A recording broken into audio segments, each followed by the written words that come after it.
चला तर बघूया अतिशय चविष्ट कैरीची डाळ। साहित्य अतिशय कमी लागतं। भिजवलेली हरभऱ्याची डाळ, कैरी, हिरव्या मिरच्या, कुटाची मिरची, साखर, मीठ, स्वादासाठी कोथिंबीर। हरभऱ्याची डाळ 4 ते 5 तास व्यवस्थित भिजवायची। कैरीचं साल काढून किसून घ्यायची आहे। कैरी तोतापुरीच घ्यायची, ती कमी आंबट असते। डाळीतलं पाणी काढून टाक। डाळ आणि मिरची वाटून घेते, पण खूप बारीक नाही वाटायची आणि पाणी न घालता वाटायची। पाणी का नको, तर पातळ होणार नाही आणि खराबही होणार नाही।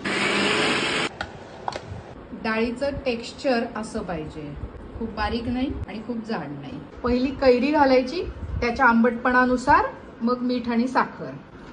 कैरी मिक्स करते, चवीनुसार साखर, चवीनुसार मीठ, कुटाची मिरची तळून घेऊया। आता करूया खमंग फोडणी। मोहरी, हिंग, हळद। फोडणी गार झाल्यानंतरच मिक्स करायची आहे, कारण त्यामुळे डाळ खराब होऊ शकते। बाहेर खूप उन्हाळा आहे। कुटाच्या मिरचीने अतिशय सुंदर चव येते। फोडणी मिक्स करूया।